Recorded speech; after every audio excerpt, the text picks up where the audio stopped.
Olá, boa tarde. É com uma imensa alegria que a gente vai iniciar esse debate sobre um tema tão importante. Então, a gente inaugura uma nova série do Observatório Convida, com uma parceria aí bem importante, né, da Liga Antimanicomial do Sertão, Liga Acadêmica Interdisciplinar, do Núcleo de Mobilização Antimanicomial do Sertão, do NAI, que é o Núcleo de Apoio de Inclusão. Ui, Dani, você vai precisar retificar para mim o nome. Núcleo de Acessibilidade e Inclusão. De acessibilidade e inclusão. Esse é um debate que a gente faz com apoio, né, da Pró-Reitoria de Extensão, é uma ação de extensão, e o observatório é uma linha do LETRANS, que é o Laboratório de Estudos Transdisciplinares em Saúde e Educação do Colegiado de Psicologia. Então, é uma delícia a gente estar aqui nessa articulação tão potente, já no clima da 5ª Conferência Nacional de Saúde Mental. O país inteiro está se organizando em etapas municipais, para depois compor as etapas estaduais e então chegar em novembro, tudo correndo bem, na 5ª Conferência Nacional de Saúde Mental. Essa conferência tem um tema muito provocativo e muito incisivo. A política de saúde mental como direito, pela defesa do cuidado em liberdade, rumo a avanços e garantia dos serviços da atenção psicossocial no SUS. Então, é um temário que já evoca a importância do cuidado que se dá no território, que evoca e marca a importância dos serviços substitutivos, e é uma conferência cujo tema destaca e reconhece toda uma produção que a gente tem nesse país de construção de outros modos de cuidado. Por isso, o debate de outros modos de cuidado precisa incorporar a temática de hoje, né? A temática ligada à acessibilidade, e temos aí um documento normativo importantíssimo, que é a Lei Brasileira de Inclusão. Então, chegamos a essa composição, né, de uma chamada, que é Política Nacional de Saúde Mental e Lei Brasileira de Inclusão. Urgente encontro. A gente conta com um auxílio e uma participação luxuosa de Dani, de Carla Daniele Luz, que é professora do Colegiado de Psicologia e coordena o Núcleo de Acessibilidade e Inclusão da Univasf, e que é alguém que vem construindo uma referência importante nesse debate.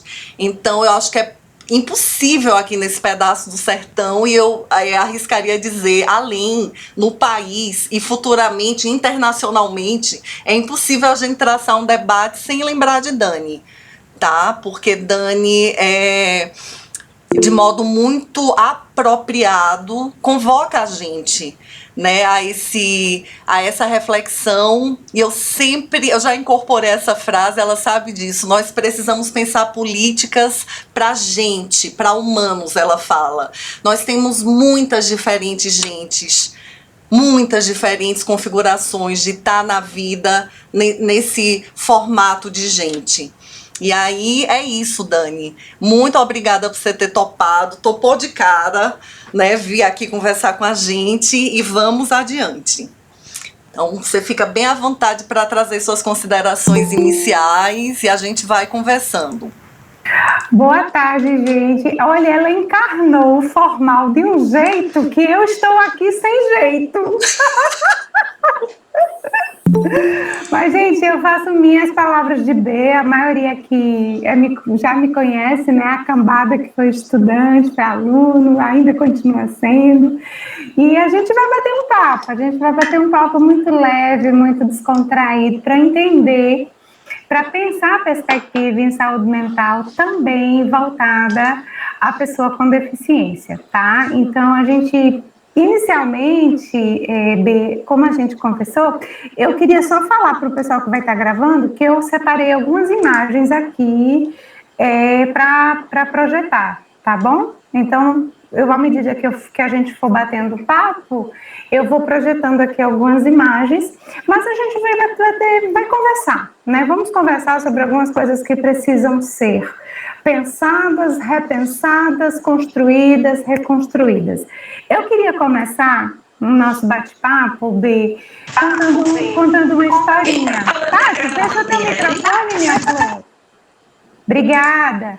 Contando uma historinha para vocês, tá? Quem foi meu aluno conhece essa história, mas tem gente nova aqui que eu estou vendo a primeira vez, não vai conhecer. Eu estava certa vez, eu e Bárbara temos inúmeras identificações, como ela falou, né? E eu gosto muito das historinhas da vida real, até porque entendo que vocês estão sendo profissionais, se preparando para serem profissionais de gente da vida real, né? Gente que nem sempre circula nos livros e nos textos. Então, eu estava certa vez na casa da minha sogra e ela nos convidou para passar a tarde na roça de uma amiga dela. E ela disse assim: Dani, você vai gostar tanto de passar a tarde lá? Eu disse: é mesmo? Por que eu vou gostar? Ela disse: porque fulana tem um filho doido, e como você gosta muito desse povo doido, você vai gostar. Gente, eu amo essas identificações, né? Assim, pô, claro que eu vou adorar passar a tarde com doido, vamos embora. E aí a gente foi. E quando chegamos lá, assim que a gente parou o carro, um rapazinho, né, mais ou menos uns 18 anos, se aproxima do carro, ele estava só de sunga, todo molhado, e aí eu já vou tentando assim, né, boa tarde e tal, e aí ele se esquiva, né, ele se afasta, e aí a minha lâmpada já acende, né, epa, o doido é aquele ali. E aí fomos conhecer, né, a casa, a senhora realmente apresentou ele pra gente, ele era sobrinho neto da amiga da minha sogra, a mãe tinha engravidado dele, não fazia ideia quem era o pai, foi-se embora para São Paulo e deixou ele com essa tia-avó. Desde pequenininho ele teria começado a apresentar os problemas, mas enfim, a gente foi conhecer a casa, né? Casa de roça, muito simples. E aí, Bê, não sei se tu já me ouviu contar esse causo. Lá pelas tantas, esse menino começa a fazer isso aqui, ó. Olhem para cá, para minha câmera. E aí a gente ia andando pela casa e ele fazendo isso. Olha, não ousem me perguntar o que se processou que eu fiz também. E aí no que eu fiz, a gente começou. Fecha o microfone aí, por favor. Obrigada. Eu batia, ele batia. Nisso, o meu menino mais velho, o Miguel, ele pergunta: mamãe, por que vocês estão batendo palma? Eu disse: porque a gente está se comunicando. Gente, vocês não vão contar para ninguém, apesar de estar gravado. Eu me senti analista do comportamento, né? Porque aí eu bati 2 vezes. Quando eu bati 2 vezes, ele parou. Aí eu, uma de novo, aí ele voltou. Aí a gente voltou e assim ficamos, nessa sintonia, né? Pelas mãos, nessa comunicação que nos excede. E aí a gente foi sentar no alpendre da casa. E ele sentou do meu lado, porém de costa para mim, e não parava não, viu, gente? Continuava. E aí o meu esposo, numa distância assim de uns 3 metros, ligou o celular e começou a filmar. E para minha surpresa, quando ele começou a filmar, o rapaz saiu de onde estava, foi para trás da casa, ficou ainda mais de costa, mas as palmas permaneceram. Como se dissesse assim: não interfira, não se atravesse. E naquela tarde, o doido da roça me ensinou a maior lição de inclusão que eu carrego até aqui. Todo humano tem uma via de acesso. O doido da roça partiu o ano passado, não sei se foi de Covid, foi de algum tipo de insuficiência respiratória, ele tinha muitos problemas, ele levou uma existência absurdamente medicamentalizada, porque era o recurso que a família conseguia, né, levar um médico, 10, 12 medicamentos, e eu senti até hoje uma lacuna que eu sinto, porque a existência dele não teve o direito, partiu sem ter o direito de saber o impacto que teve sobre a minha, né, porque foi ele que me deu essa lição. Então, com esse caos, né, eu vou até botar aqui no chat, eu quero começar nosso bate-papo. Todo humano tem uma via de acesso. E o que fazemos para acessar?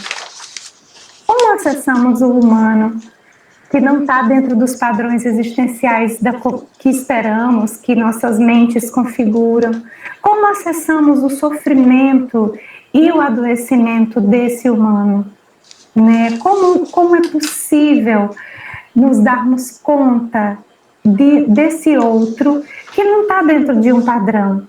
Isso vai esbarrar em nossas formações acadêmicas. Ninguém que está nessa sala se tornou profissional para humanos com deficiência, diga-se isso. Isso não é privilégio da minha graduação, da de Bárbara, da de vocês, isso é a nível nacional. Nenhuma graduação no Brasil forma profissional para atuar também com humanos com deficiência. Nós temos aí inúmeros gargalos.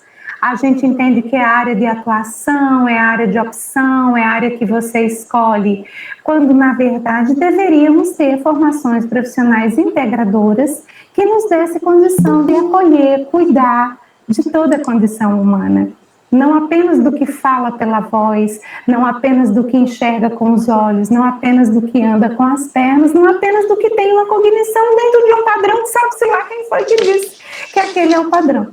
Então, a gente precisa dessa abertura, porque ontem, no meu bate-papo com B, ela colocou uma coisa que ficou ecoando em mim, né? A teorização sobre esse assunto é uma coisa, mas a operacionalização disso, né? Como é que a gente leva cuidado em saúde mental, acolhimento de sofrimento para a prática de pessoas que são diferentes, né? Como é que a gente pensa assim, a saúde mental da comunidade surda? Quando a gente pensa em saúde mental da comunidade surda, se eu for perguntar aqui a vocês que estão me ouvindo, primeira coisa que vem à mente, língua brasileira de sinais. Confere? Né? Pois é, aí aqui, deixa eu mostrar uma coisa aqui para vocês, só para a gente já começar nosso bate-papo bem quente. Olha, gente, se por acaso der algum nozinho na mente de vocês, vocês procurem Bárbara, tá? Corram para ela, eu não tenho nada a ver com isso, certo? Dani, enquanto você abre aí, tem uma pergunta aqui no chat de Aldânia que eu acho que seria interessante. Ela pergunta assim: por que você se refere a essa pessoa com a palavra doido? Acho que é a partir do caos que você contou, só para não ficar distante. Ah, sim, claro, Aldânia. Não, na verdade, eu pego o mote, minha flor, é no sentido mais irônico. Eu até tenho uma crônica escrita, eu pego o mote quando a minha sogra me identifica com ele. Entende? É no sentido assim mesmo de tocar na ironia, assim, de não maquiar o lugar social que ele ocupava e mostrar que, embora ele ocupasse aquele lugar social, olha o que ele deu para mim, olha o que ele me deixou, olha que a existência dele, mesmo já tendo partido, está marcando esse nosso encontro aqui. Deu para entender, minha flor? Nesse sentido, por favor, qualquer coisa, assim como a Aldânia, perguntem, não guardem dúvidas, não.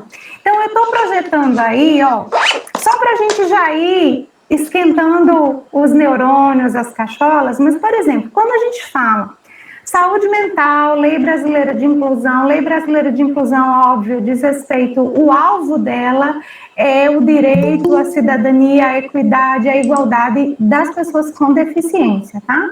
Então, fazer um recorte aqui, só para vocês entenderem a seriedade e a urgência do que a gente está trazendo, né? Esse debate era para décadas atrás, esse debate era para o surgimento da luta antimanicomial, esse debate era para o nascimento de toda a configuração que se tem hoje de saúde mental, mas vamos lá, estamos aqui, vamos fazer.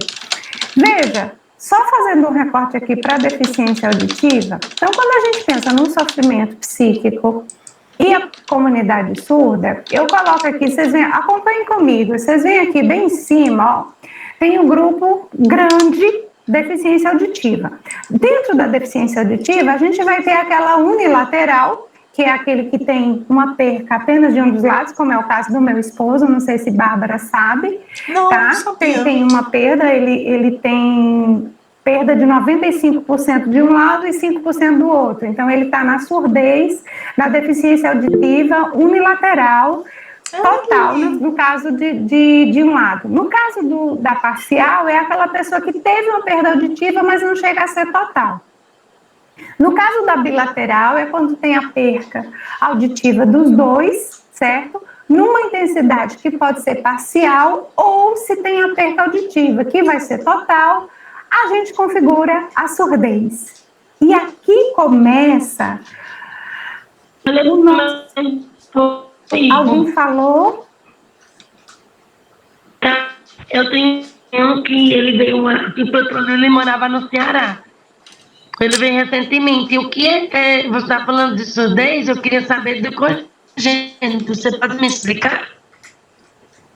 Posso, Paty, eu te explico já, mas me dá só um tempinho, qualquer coisa depois a gente conversa, porque assim, não vai ser bem sobre as explicações da surdez, tá? Essa imagem que eu estou mostrando, esse infográfico que eu estou mostrando aqui para vocês, é só para situar que nem sempre a associação deficiência auditiva, surdo, Libras, tá tudo resolvido no que diz respeito à saúde mental, tá bom, gente? Mas qualquer dúvida pode falar. Então, aí a gente vai esbarrar aqui na surdez. Na surdez, a gente vem para os aspectos linguísticos. Então, aqui eu vou ter aqueles surdos que são oralizados, por exemplo, vamos pensar uma pessoa adulta que sofre um acidente, fez um tratamento de câncer e perdeu a audição. Ela não é usuária de Libras, ela usa a voz. Então, são os surdos oralizados que a gente chama. Esse aqui eu vou saltar porque eu vou falar dele por último. Aí a gente vai ter grupos de surdos que sinalizam, que são aqueles que utilizam a língua de sinais, que aí se o profissional de saúde também sabe a língua de sinais, essa atenção e cuidado vai ser engatada. E a gente vai ter os surdos bilíngues, que são aqueles surdos que tanto sinalizam, tanto tiveram a imersão na língua de sinais, como também são oralizados. E aqui a gente tem um grande nó, não acho outro termo agora, da prática profissional em saúde, que são os surdos em isolamento linguístico. É aquele grupo de pessoas surdas que não tiveram imersão em nenhuma língua. Elas não tiveram contato com o português, eles não aprendem português porque são surdos, e eles também foram privados de aprender a língua de sinais, e também não tem comunicação em mímica, não tem nada. Então é um grupo, esse grupo vem sendo... Até esse termo, isolamento linguístico, ele é mais recente, muito recente, essas pessoas estão começando a ter visibilidade agora, né? A gente está se dando conta de um grupo de humanos que são privados do contato com toda e qualquer língua, né? E que são pessoas que, apesar de não fazerem uso de uma língua, elas existem, elas sentem, elas sofrem, elas adoecem. E aí, o que a gente faz? Né? Então, a proposta é coletivamente a gente começar a pensar, como eu disse para B, não é uma perspectiva de saúde mental, gente, agora, vamos deixar a política de saúde mental em suspenso e vamos pensar a saúde mental para pessoas com deficiência. Não é. É um equívoco. Inclusão não é fazer para, inclusão é fazer com. É pensar uma política de saúde mental, de atenção e cuidado em saúde mental, que atenda a toda a condição humana. Entendem? Então, tem parâmetros muito sérios que a gente precisa quebrar desde a formação de graduação, desde a formação profissional, desde a formação continuada. Parem para pensar comigo, vocês que estão me escutando. Vocês concordam que tudo que a gente estuda, pesquisa, participa, faz de curso para se atualizar, de debate, de congresso, de encontro, é erguido para humanos sem deficiência? Vocês concordam? Só que esses humanos estão aí, esses humanos chegam no serviço, e a gente vai fazer o quê? E é muito sério, por quê? Porque a gente vai ter uma situação... Não sei se B também vai lembrar, faz tanto tempo, esse caso eu ouvi, esse não é um caso, né? Isso foi uma realidade bruta, né? Assim que eu cheguei aqui, que começamos os trabalhos, né? Uma adolescente surda, estava com um relacionamentozinho e, na verdade, ela tinha sido alvo de uma aposta. Mas ela estava toda apaixonadinha pelo rapaz e o rapazinho perversinho terminou com ela e fez questão de que ela entendesse que tinha sido só uma aposta, que não tinha relacionamento nenhum, que não tinha nada. Pois bem, essa menina vai deprimindo, definhando, vai deixando de ir para a escola, vai deixando de tomar banho, vai deixando de comer. E aí, um dia à noite, ela levanta, vai até a cozinha de casa, pega uma faca e faz retalhos nos braços. Ela era surda, usuária de Libras. A família leva para uma urgência médica. Quando chega na urgência, que contam mais ou menos o que tinha acontecido, alguém fala psiquiatra, né, o nome, o mágico de Oz, fala psiquiatra. Gente, com todo o respeito, tá, os profissionais, assim, por favor, não tomem minhas críticas como generalistas, não, tá? Fala, e aí a família procura, e aí o psiquiatra, quando olha e fica sabendo que ela levantou de madrugada, estava sem comer, sem tomar banho, levantou de madrugada, cortou os braços, é esquizofrenia, pronto, leva para urgência psiquiátrica, vamos internar, porque ela é esquizofrênica. Não, ela não era esquizofrênica. Ela estava sofrendo. E eu passei muito tempo da minha prática em clínica para entender que existe uma dor que pode ser considerada a maior dor. É a dor de não ter quem acolha a nossa dor. Tá? E é isso que acontece. Ou, esse outro exemplo também eu acho muito importante trazer para vocês, porque a acessibilidade em saúde... Você fecha, viu, com suas palavras. Beijo, minha amora. A acessibilidade em saúde não é um chamado messiânico. B e Grécia sabem, assim, como eu luto para desconstruir, assim, a bandeira, a camisa. Não, a minha bandeira é a bandeira da condição humana, sabe? A minha bandeira é a bandeira, a minha camisa é a camisa de gente. Não importa como se configura no mundo, no planeta, na Terra. É gente, tá aqui, tá existindo, pronto, já tá valendo. Né? Então, assim, o cuidado em saúde à pessoa com deficiência, a acessibilidade dos serviços de saúde à pessoa com deficiência, gente, não é um chamado messiânico, não é uma área que eu sou vocacionado, que eu quero trabalhar. Por que eu preciso dizer isso? Porque esse outro exemplo, para não acontecer, né, esse outro exemplo fica quase algo assim, mas não pode ser algo assim. Então, tá lá um serviço, né, um CAPS. Isso foi num CAPS, não foi aqui na nossa região. E estava um movimento danado no CAPS, porque uma surda chegou quebrando tudo, vinha acompanhada da mãe e do irmão, uma surda usuária de Libras, vinha acompanhada da mãe e do irmão, e o irmão tentava mobilizá-la, e ela chutava, e ela quebrou cadeira, e tiveram que passar na frente de todo mundo para a médica atender. E aí o que eu quero dizer, apesar da médica ter sido magistral, a atenção em cuidar da pessoa surda, a pessoa com deficiência, não pode prescindir dessas sensibilidades extras, porque senão a gente vai seguir cometendo atrocidades e crueldades. Quando a médica viu a cena, algo se passou que ela pediu para ficar sozinha com ela, com a surda. A mãe resistiu, o irmão resistiu, mas ela insistiu. Não, eu quero ficar só com ela. Deixa eu entender porque ela chegou aqui. Não, porque ela não fala, não tem problema, eu vou dar um jeito, nem que eu desenhe, eu vou dar um jeito.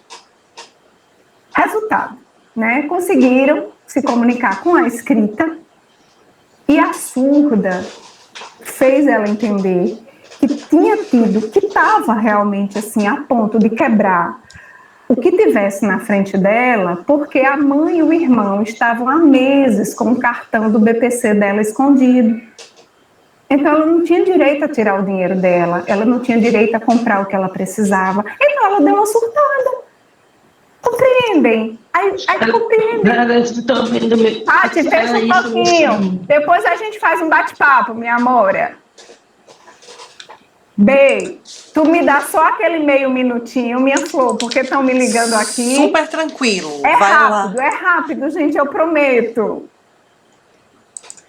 Então, para quem chegou depois, a gente tinha feito um acordo prévio aqui de que vai haver o tempo para debate. Dani vai trazer algumas considerações, né? Eu vou tentar fazer alguma interlocução, depois a gente abre. E ela também tinha indicado que talvez precisasse desses minutinhos. Então, acho que a gente pode já antecipar um pouco isso de abrir aqui, porque já foram tantas provocações, né, desde que ela começou a falar. E eu percebi que houve também comentário aqui no chat, Lili se posicionou, Patrícia também já quis trazer algumas considerações, a Aldânia trouxe uma dúvida. Então, eu abriria o espaço para que vocês, se alguém quiser partilhar algo agora, a gente já pode ir partilhando nesse tempinho. Eu acho absolutamente, eu mesma, né? Vocês perceberam o que eu fiz agora, né? Eu mesma fui a primeira a querer partilhar algo. Com Dani, a gente tem tido muitas conversas, né? A gente é contemporânea na chegada na universidade e a princípio ela trazia muito esse debate da diversidade. E quando era trazido esse tema diversidade, né, eu dizia, Dani, a diversidade é a marca da vida, né? É muito bacana a gente poder colocar mesmo um grifa-texto nisso, porque o que precisamos aprender para conviver é a reconhecer a diversidade. E aí eu dizia, o debate que você traz para discutir diversidade na relação com pessoas com deficiência é o debate que eu tento também introduzir na discussão do campo da saúde mental. Eu sempre via essa articulação muito forte, né? Então, eu fico a compreender isso, sabe? Que o grande desafio, e ouvindo Dani, isso vai ficando cada vez mais forte na minha compreensão, o grande desafio é, de fato, ampliar a nossa capacidade de acolher e legitimar as diversas formas de vida, porque elas existem, quer queiramos, quer não queiramos.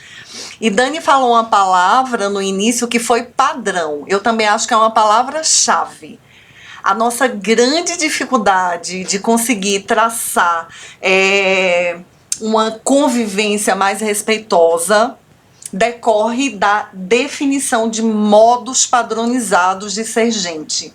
Muitas pessoas sofrem, inclusive chegam ao extremo de não aguentar mais viver pelas pressões sofridas em função de não encaixar num dado padrão. E a partir do debate que Dani está trazendo, um dado padrão de ser gente para ir para algo bem objetivo é ter 2 olhos que enxergam, 2 ouvidos que escutam, uma boca que articula sons de modo claro, pescoço, cabeça, né? E aí vem ombro, 2 braços, um dado, né? Um pedaço aqui que a gente chama tronco. Aí tem perna, cada dedo da mão, né? Cada mão tem 5 dedos e por aí vai, só para dar um exemplo. Mas ontem, na nossa conversa, ela me mostrou um vídeo que super me mobilizou. Ela me apresentou um vídeo de um rapaz chamado Lauren, que é canadense, que sofre um acidente. E eu não sei se isso... Será que eu tô dando spoiler e ela ia usar esse vídeo hoje? Capaz de ela... Ai, não sei. Mas é que eu precisava falar para sustentar esse meu argumento. Ela me mostra lá esse vídeo porque ela primeiro falou e eu disse, Dani, eu quero ver. E ele teve, a partir desse acidente, a necessidade de amputar aqui, gente. Então, Lauren é uma pessoa que tem uma existência contornada a partir dessa configuração de corpo. Acho que é mais ou menos nessa altura, para cima. Sabe? Então, indo para esse aspecto bem objetivo de um dado formato de corpo. E dentro disso, vamos também pensar que tem gente que tem todos os membros e tem, né, toda essa capacidade perceptiva preservada e ainda tem o padrão que tem que ter um certo tamanho de muque, uma altura X, um peso não sei das quantas, e a gente tem um mercado de cirurgias plásticas crescendo cada vez mais. Dani, eu fui trazendo algumas questões aqui. Eu trouxe aquele debate da gente que é antigão da diversidade. Lembra Tá. que a gente sempre que se Lembro. encontra trata disso. E que a diversidade é a grande chamada que a gente precisa, né, processar e, enfim, lançar muitas miradas para traçar Isso. processos de acolhimento e legitimação, porque são muitas as formas de vida, né? Isso. Aí, Será que eu dei spoiler? Eu lembrei de Loren, que você me apresentou ontem, aquele rapaz canadense. Sim, Não sei se estava no seu... Tava? Eu atrapalhei? Não. Ótimo. Atrapalhou não, deu não. Inclusive, eu posso até mostrar para a gente também fazer esse exercício de perceber o que esse outro corpo fora do padrão, fora da norma, evoca em nós, né? Esse debate que você traz, ele para mim é um debate muito sério e toca num ponto que, se a gente não cuida, a inclusão não segue, não avança. Porque, assim, quando a gente fala da pessoa com deficiência, gente, tem uma diferença sócio-histórica em relação aos demais grupos. Porque, veja, não é que há um pleito por inclusão, não é apenas que há um pleito a ser considerado das mais variadas esferas sociais. Há deficiências, há síndromes raras, por exemplo, que no ano de 2022 pleiteiam o status de humano, B. Então, assim, é uma discussão que antecede, sabe? Assim, nós estamos lidando ainda com condições que, por estarem em corpos completamente distantes do que a gente compreendeu, que é um corpo que conduz um humano, ou que um humano habita num corpo, essas existências, elas sequer têm um status de humano. Aqui, Petrolina, 2019, fui procurada por uma mãe do Grupo Raros. O filho, por sinal, ele também partiu o ano passado. O pai morreu de Covid, um mês depois ele morreu também. E ele, assim, ele tinha, na época que nós conhecemos esse episódio, ele tinha 17 anos, mas ele tinha uma idade mental de 1 ano e meio. E ele tinha 17 anos com 1,80 m e 90 quilos. E ele já tinha, a família já tinha recebido a recomendação de que não levassem ele para lugar nenhum. A existência dele deveria ficar circunscrita a tomar remédio e ficar em casa. E a mãe, muito transgressora, levava ele para onde ela quisesse.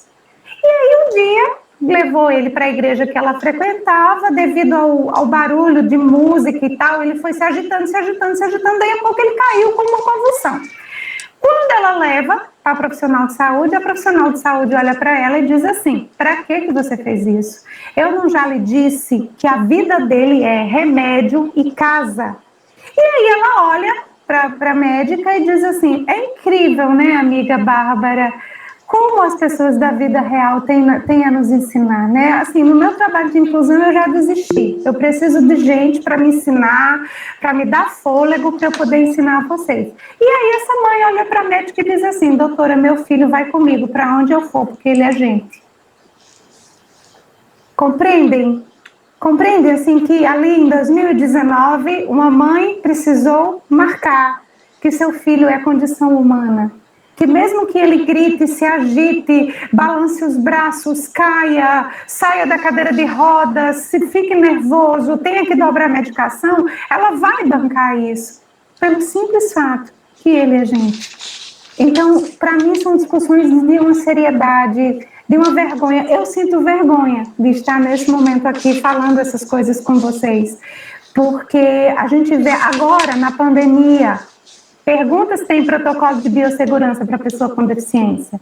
A gente viu, é tão evidente, Bárbara, a exclusão é um movimento tão evidente que, como ela está sustentada em teoria, em falácia, quando a pandemia se instalou, né, a gente viu a realidade em relação à pessoa com deficiência. Então, saíam as notícias assim: obrigatoriedade da máscara, certo?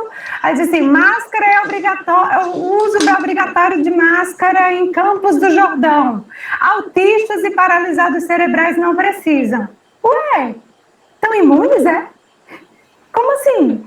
Então, a gente formou protocolos de biossegurança para a gente. Nós temos um colega nesse momento na Univasf que é cego, Milton, e Milton está sadio, está vacinado, está aqui em Petrolina, mas ele não retornou. Sabe por que ele não retornou, Mal? Porque um dia ele chegou para a gente e ele disse assim, como é que eu sei que a pessoa está de máscara? A gente até brincou, sabe, que ia fazer um aplicativo para o celular, assim, uma coisa bem estrondosa, assim, que a pessoa tivesse sem máscara, aí o celular começava a bipar. Sem máscara, atenção, está sem máscara, bum! Brincadeira, tá? Só para descontrair também. Então, eu tô nessa embolada com vocês para que a gente possa emergir realmente na realidade como ela é. Porque se eu antecipar, se eu trouxer as coisas já para vocês, que eu acredito que devam ser feitas, sem a gente entender a lógica que rege o cuidado, atenção e cuidado em saúde, prioritariamente, a gente não avança. E é tão bom, quando a gente consegue pensar assim, caramba, eu estou traçando todo um plano de atenção e cuidado, desde que o humano fale português, enxergue com os olhos, ande com as pernas e blá, blá, blá. Tá ficando claro, gente? Assim, tá dando para acompanhar? Pode falar, Lili. Sim. Dani, você está escutando? Dá dando para ouvir tudo. É porque eu tô pedindo o cabelo da minha moça. Mas fecha o microfone, Paty. Sobre essa questão da condição humana, durante a pandemia de Covid-19, né?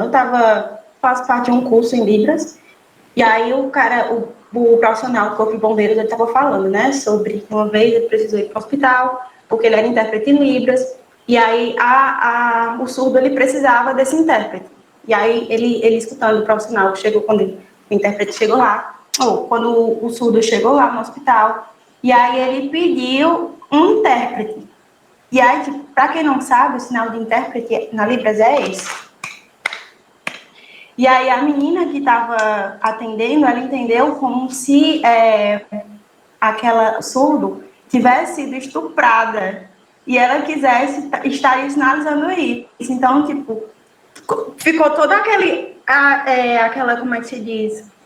Aquela agitação desnecessária, a menina constrangida, e ela só queria ajuda porque tinha uma amiga dela, era um colega, passando mal em casa, e ela estava solicitando um intérprete para que ela pudesse falar, para chamar ajuda para a amiga dela. Então, tipo, o tempo que passa, né, da amiga dela lá sofrendo, precisando de uma ajuda hospitalar, e, tipo, esse despreparo total, porque simplesmente não teve uma, como é que se diz?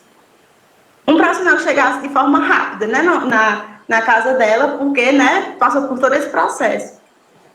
Sim, querida. E, B, a gente vai voltar, tá? Eu vi que alguém levantou a mãozinha aqui, mas só para não perder o gancho, a gente vai voltar para o nosso roteiro. Eu acho que situar quem está aqui conosco nessa roda, nessa lógica, porque vocês conseguem entender. Mal, tu consegue entender que é uma outra lógica do que a gente pensou até então sobre saúde, sobre atenção e cuidado, a quem se destina? Então, Lili, pegando o exemplo que tu trouxe, domingo uma senhora surda deu entrada na UPA, e como o intérprete não estava com ela, ele ficou sabendo depois, ele foi chamado depois para a família. Quando o intérprete chegou, já estava no prontuário dela, rebaixamento de consciência devido à ausência de fala. Cruel. Compreendem? Compreendem do que estamos falando? E aí o intérprete ficou até nervoso, né? Porque aí alguém até disse assim, então se ela não fala, ele é. E o interessante é que assim, Paty, eu vou puxar suas orelhas. Veja, o interessante... Ô, Dani, vai rir. Não, ria, mas deixa o microfone fechado. O interessante é o seguinte, como a gente a gente tem a nossa representação social muito, assim, a gente também marginaliza a língua, a Libras, né? A gente acha que, assim, você decorou o sinal de copo, às vezes eu digo muito assim, gente, vocês têm noção de Libras? Você fala, sempre será 100 Libras, ó, oi. Gente, é uma língua, não é associação de sinais, sabe? E assim como não tem pessoas que... Vamos pensar assim, pessoas da zona rural, muitas vezes, de origem muito simples, não tem um português peculiar? Não tem um português que, se brincar, a gente que está no urbano, a gente vai sentir dificuldade de entender? A Libras é a mesma coisa. Total. E era o caso dessa senhora surda que precisou de uma urgência domingo. Ela sabe Libras, mas uma Libras muito rudimentar. E B, eu já te dou a dica aqui, minha amora. A gente tem aqui o professor Everaldo, que é esposo da professora Ana Célia. Ela é nossa, né, das Ciências Sociais, e ele é do IFE. O Everaldo, gente, eu não sei o que diacho, né, ou Deus ou a outra esfera. O que acontece com o Everaldo? Que Everaldo, você pode colocar um surdo que passou a vida inteira dentro do quarto, trancado. Em 5 minutos, Everaldo está se comunicando com ele. Ele tem um feeling para acessar essas existências. Eu acho, pessoal da Liga, se algum tempo vocês quiserem fazer um debate sobre o acesso em saúde aos surdos em isolamento linguístico, o professor Everaldo é a única pessoa aqui habilitada a falar sobre isso, porque ele traz os exemplos, as vivências dele, de como ele faz para acessar essas pessoas. Às vezes é mímica, às vezes é desenho, às vezes é um sorriso, às vezes, mas ele consegue acessar. Não me peçam explicações, porque a gente também precisa estar aberto, né? Que nem tudo dos encontros humanos vão ter explicações, nem vão estar, como diz minha amiga Bárbara, né? Na ciência em evidência, que a gente não sabe qual é a evidência. Mas, enfim, não é esse o debate aqui. Então, vamos continuar. Agora a gente entra propriamente, B. Não é uma política para eles, mas é eles fazerem parte da política já traçada. Isso está claro? Porque, gente, em síntese, assim, vai ser o mesmo sofrimento. É o sofrimento humano. É o adoecimento humano. E aí, onde é que o bicho pega, Lili? É na deficiência? É não. É no nosso olhar sobre a deficiência. É no capacitismo que nos habita. O capacitismo é uma raiz maldita, famigerada, que habita todos nós. Eu quero me fazer autorreferente, Bárbara, eu não te contei ontem, porque quando a gente se encontra, a gente parece duas espoletas de tanta coisa que a gente tem para partilhar. Mas o ano passado, eu fui fazer uma caminhada no parque, quando as coisas estavam mais calmas, e para eu fazer caminhada no parque é um negócio muito difícil, com a dinâmica que eu tenho. E lá no parque, os atletas paralímpicos treinam lá. E eu lá, fazendo minha caminhadinha, com toda a dificuldade do planeta Terra sobre minhas costas, passa por mim um atleta com paralisia cerebral, com sequela de paralisia cerebral. E assim, a paralisia dele, ele tende a ficar para um lado, sabe? Ele vai correndo e ele vai se inclinando, assim, que você olha e ele vai cair. B, quando aquele menino passou por mim, o ano passado eu fiz 22 anos de trabalho em inclusão. Quando ele passou por mim, foi ver a imagem dele correndo e pro meu íntimo dizer assim, caramba, eu com dificuldade danada para vir aqui, fazer minha caminhadinha, e esse menino desse jeito correndo. Nós somos capturados pelo nosso capacitismo constantemente e precisamos assumir isso, porque não é botando lixo debaixo do tapete que a gente avança. O problema é a gente permanecer com ele, né? Porque aí daí, essa minha frase simples, que pode ser de muitos de nós, né, implica uma coisa. Eu tenho certeza que meu corpo é melhor que o dele, eu tenho certeza que meu corpo é superior ao dele. aquelas frases cotidianas, né? Caramba, eu não consigo fazer metade do que ela faz. Caramba, hoje eu acordei tão triste. Quando eu cheguei na universidade, me deparei com um colega que é cego. Caramba, sabe, que são falas que nos capturam, estão em nós, nos constituíram, vem da história da pessoa, vem da localização da deficiência na nossa história de vida. A deficiência chegou para mim como castigo. Peço a vocês que mais tarde, quando colocarem a cabeça no travesseiro, façam um exercício, localizem a deficiência em suas histórias pessoais. Como? Em que momento foi que a deficiência chegou para mim? A deficiência chegou para mim por volta de 5, 6 anos de idade, quando mamãe dizia que o zelador da praça da cidade, que tinha um braço seco, tinha ficado com o bracinho daquele jeito porque desobedecia a mamãe. Ou seja, deficiência é castigo, deficiência é punição, deficiência é tragédia, deficiência é o preço que você paga por fazer algo errado. E agora, como desconstruir isso? Né? E aí, por que eu faço essa fala toda?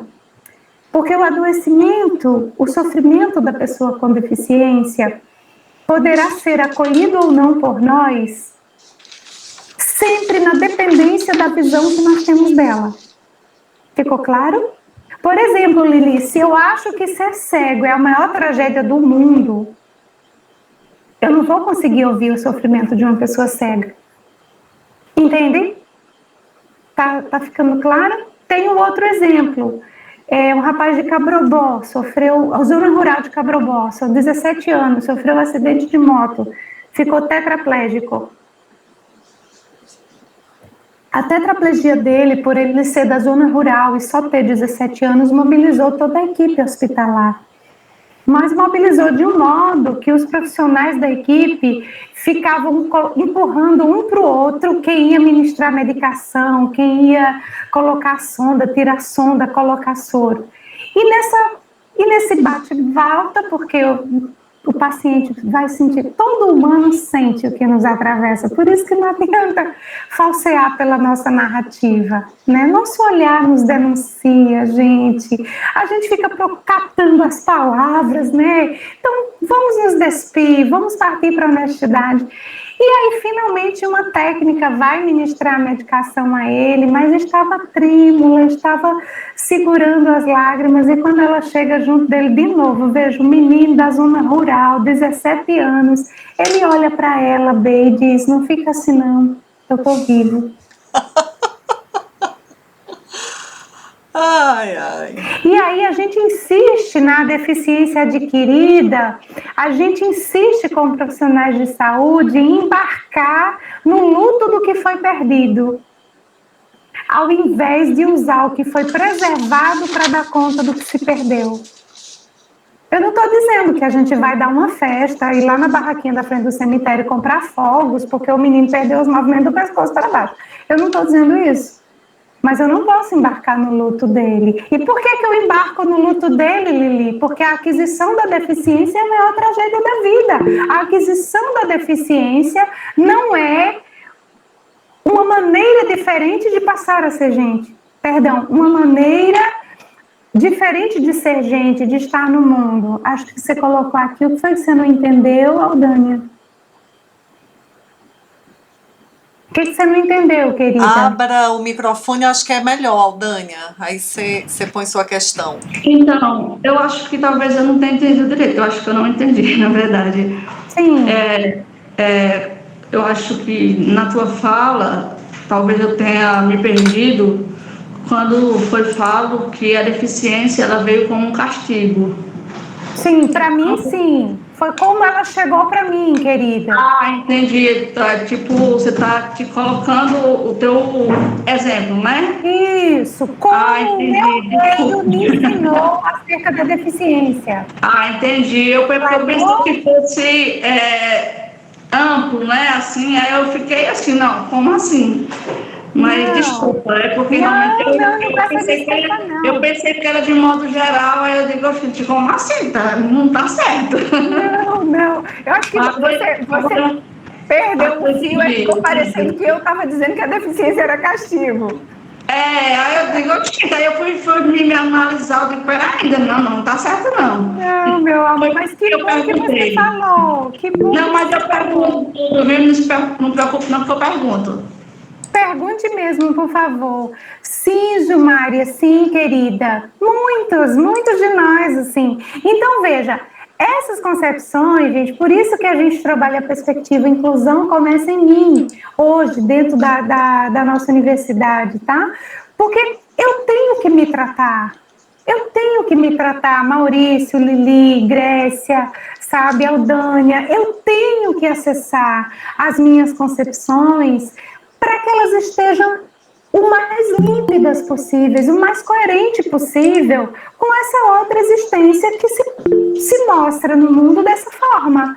Porque senão eu não vou conseguir ouvir. Tem um século, né? Tem um século que um estudante de psicologia me pegou no corredor, aí, Dani, eu lembrei de você. Estava no sepsi já, né? Já tinha engatado o profissionalizante. Dani, tem um paciente cego lá no sepsi e tal, tá comigo, aí eu me lembrei de você. Que legal, muito bom. E aí, como é que tá?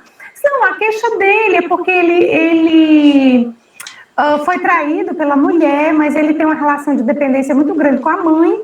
E agora a mulher quer voltar, ele quer voltar e a mãe dele está interferindo. É um homem de 42 anos e tal. Mas escuta bem o X da questão. E aí ela pega e me diz assim: Dani, agora tem uma coisa tão estranha. Eu disse, o quê? Você acredita que 2 sessões ele não falou nada sobre a cegueira, Dani? Nossa. Tanto que ele não sustentou. Ele ficou só nas 2 sessões mesmo e caiu fora. Porque ele não queria falar para essa cegueira, ele queria falar do pare-chifre, galera. De boa, sabe? Entende? Aí quem é que vê a cegueira associada à queixa clínica? Nós outros. Sabe? Essa associação da deficiência ao sofrimento, à queixa, ao adoecimento, ela mata a clínica, ela mata o encontro clínico, ela mata o processo terapêutico.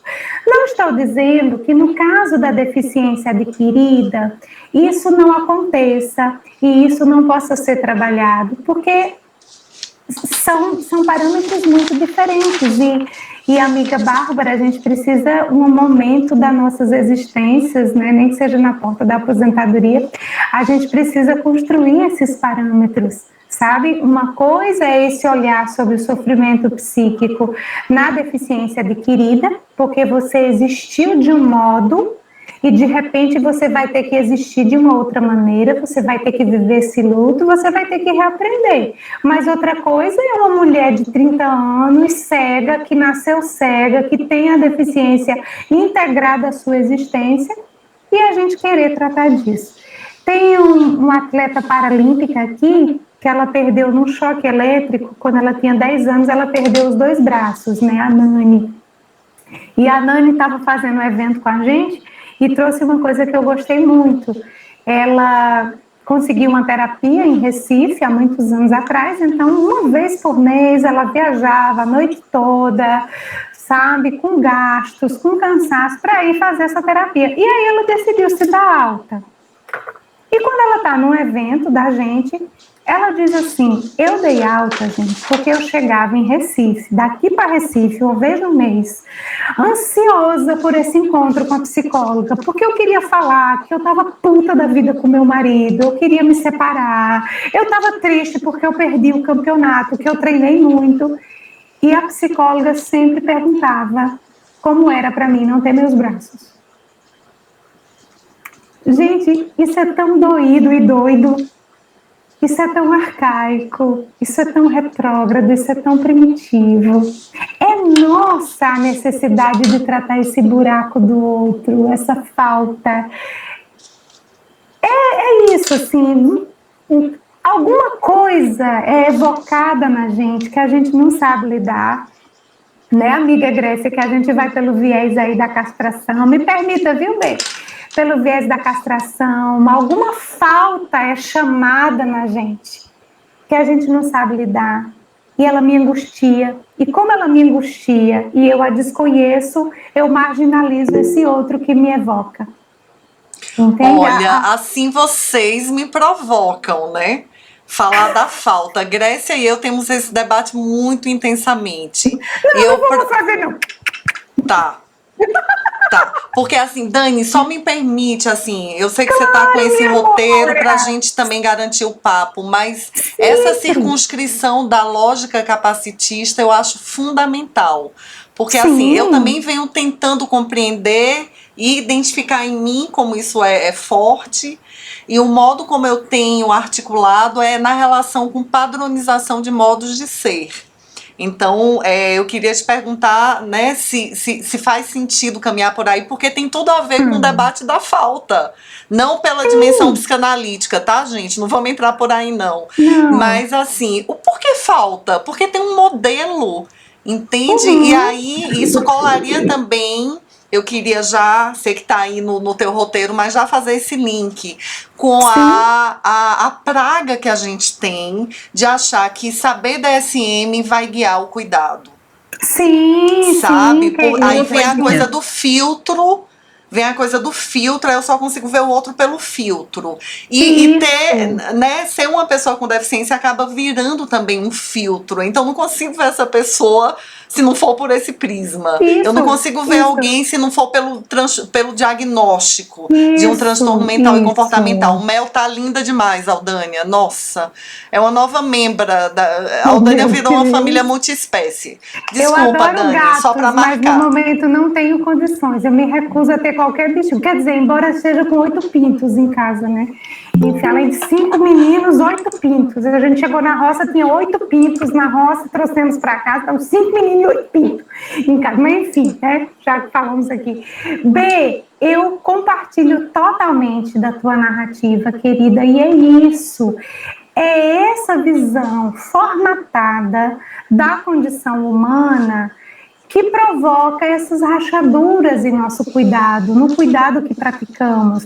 Vocês conseguem perceber pela minha narrativa como a gente está deslocando o tempo todo o problema, a tragédia, o horror da deficiência em si, para a gente poder fazer realmente essa construção de que são nossos olhares que são incapacitantes, de que são nossos olhares que historicamente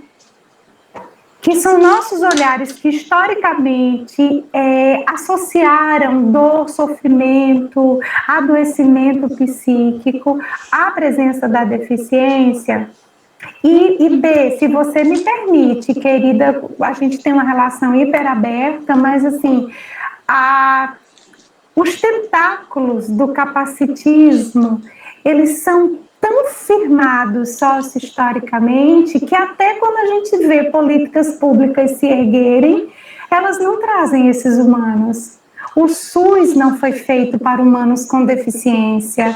As políticas que nós temos hoje não é aquela coisa capenga, gente, bota o intérprete aí, bota o intérprete aí, chega um surdo em isolamento linguístico, eu faço o quê?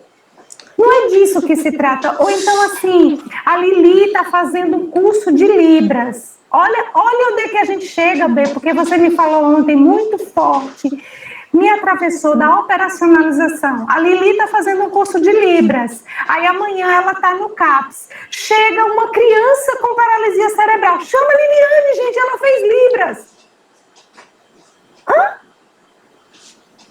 Sabe? Ou então, assim, você sabe um pouco de Libras, você já tem um carimbo, assim, pronto, ó, a psicóloga que vai tratar a deficiência quando chegar aqui no serviço é ela.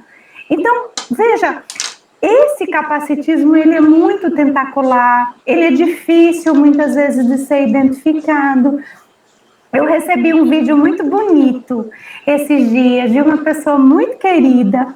Grécia vai saber quem é, porque a gente estava numa banca e ela mesma falou, né? E é muito interessante, sim, o vídeo era de um médico, né? Usuário de cadeira de rodas, e ele operando, né? Então, assim, quando ele entra no centro cirúrgico, ele aciona a cadeira deixa ele em pé.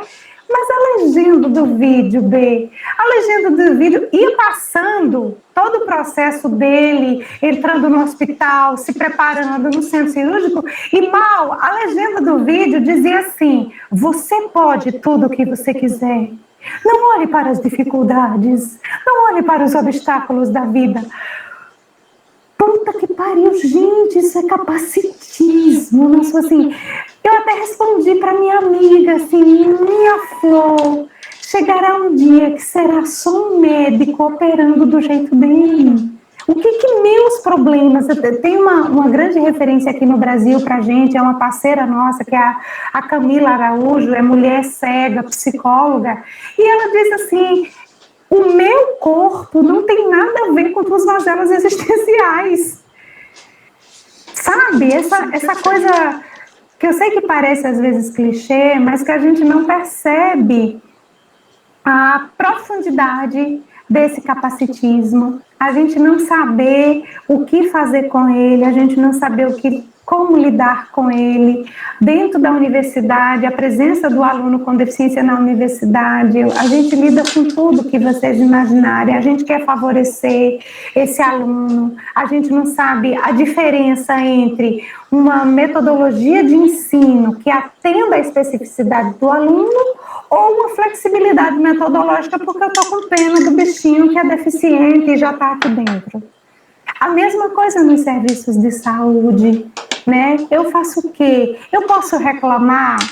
Lembro de uma vez que estava num seminário sobre sexualidade e deficiência e um colega promotor de justiça estava com a fala e ele fez o seguinte relato. Naquela semana, ele estava com estagiários com síndrome de Down e quando ele abriu o elevador do local de trabalho, né, os dois estavam no maior amasso dentro do elevador.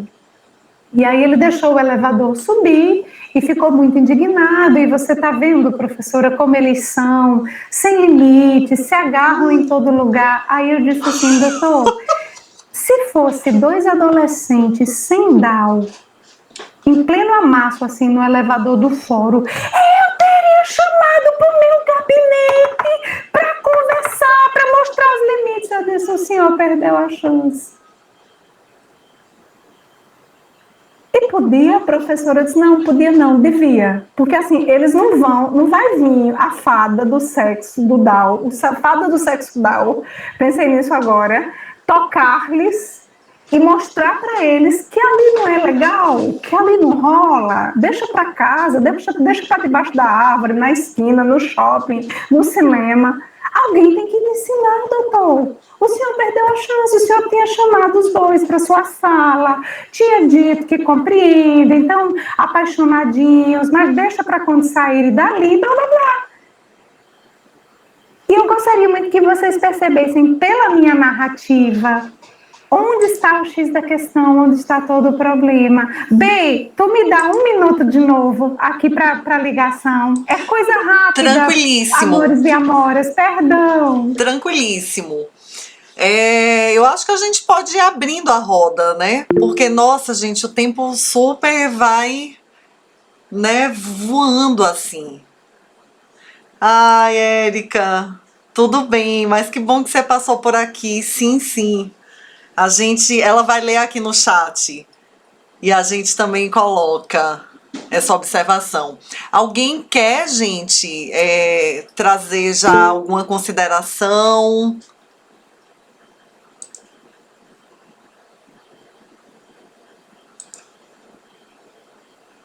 Eu tenho reparado aqui, né, nas telinhas que estão abertas, os efeitos, assim, das coisas ditas, né? E são reflexões realmente muito potentes.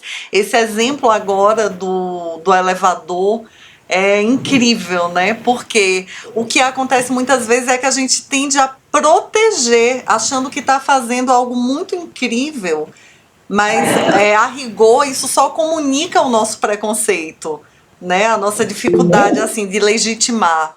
Oi, Carly. É um comportamento de proteger, é um comportamento de não perguntar ao outro o que tá bom para ele, no meu ambiente de trabalho mesmo. Eu tinha um cliente que completamente, a deficiência dele não o atrapalhava em nada. E ele é a irmã dele. E ele chegou e ele foi obrigado a sentar por um dos outros clientes, que o obrigou a sentar. eu fiquei constrangida, mas eu fiquei olhando a cena. O cliente com a deficiência sem a deficiência. E o com a deficiência, senta, rapaz, você chegou agora, você tem esse problema muito sério, e senta. E o rapaz estava vindo de um reggae, dirigindo um carro em alta velocidade, ele pilota moto, a perna dele, ele não tem o fêmur, tem a tíbia e a fíbula, mas não tem o fêmur, que é esse osso da coxa, para quem não conhece. E aí, ele faz tudo completamente, e ele olhava para mim, e olhava pro rapaz, e o rapaz, senta aí, senta. Praticamente empurrando ele sentou, tomou o caldo dele e nunca mais voltou. Pois é, eu acho que a gente pode ter 1000 exemplos, assim, pensando, né, esse aspecto que Dani fala da transversalidade. A gente precisa pensar uma política para todos os tipos de gente, seja política de saúde mental, seja qual for a política, mas como a gente está tratando aqui, né, disso que eu acho que ela propõe que seja mais do que uma interface. É pensar uma política nacional de saúde mental que contemple as diversas frequências de ser gente. Então isso é extremamente desafiante porque, a rigor, a gente está tentando operar com, inclusive, um dos princípios do Sistema Único de Saúde, que é a integralidade. Assim, você perceber cada pessoa nas suas várias inserções no mundo, dos modos muito singulares que ela traz, seja num formato de corpo, seja num jeito de agir, enfim. E esse é ainda um grande desafio. Isso é que deveria sustentar as ações de cuidado, né? E eu fiquei... Pronto, Dani, só fazendo aqui uma passagem rápida, eu ouvindo você... E lembrando de um filme que eu vi recentemente, é um filme que está concorrendo ao Oscar, inclusive, se chama No Ritmo do Coração. É absoluta. Agora, ouvindo aqui essa conversa, eu tô lembrando do filme com outras perspectivas, porque dá para perceber como o capacitismo está ali revelado, né? Porque é uma família de surdos e uma única pessoa. Alguém viu? Você chegou a ver esse filme, Dani, No Ritmo do Coração? Não vi ainda, só recebi as indicações. Muito interessante. O acesso tá naquela plataforma Amazon Prime. Né? Perfeito. Tá? E aí, ela é a única que escuta numa família de surdos que tem uma empresa de pesca. Pai, mãe, irmão e ela. E aí ela assume esse lugar, sabe, de facilitar os processos de comunicação. Mas chega uma hora que ela quer seguir a vida dela, porque se identificou com isso de cantar, e ela passa a fazer parte de um coral, enfim, e vai super bem nessa disciplina. Mas como vai ser essa família sem essa pessoa? Sabe? E agora eu tô olhando pro filme com outras miradas, sabe, Dani? A partir dessas provocações. Porque, eu precisei sair de casa, mas eu tô ouvindo todo mundo. Eu estou num centro de Petronajal e vocês conversando, porque eu tive que resolver um problema. Tudo bem, Paty, a gente vai seguir aqui, tá bom? Dani, pode retomar o fio. Tá. Então, B, qualquer coisa você vai me puxando, tá? Para a questão do que a gente colocou aqui, certo? Então, essa lógica capacitista que nos atravessa, ela vai atravessar nossa prática de atenção e cuidado, ela vai atravessar a nossa atenção a essas pessoas. Você quer ver uma coisa que acontece com muita frequência? Como é que a gente dá a notícia para uma família que o filho nasceu com deficiência? O que nos atravessa é o que vai aparecer, né? Chega a ser, mais uma vez eu vou ouvindo os relatos da vida real e vou trazendo aqui para vocês. Lá na Fundação Lar Feliz, Carly, onde vocês estão. Beijo, Grécia, amora minha. Obrigada pela presença. Lá onde vocês estão, Carly, na Fundação Lar Feliz, estávamos com um encontro online com as mães, e aí foi uma situação até um pouquinho delicada, porque a coordenadora da escola coloca que as mães às vezes não querem aceitar o diagnóstico.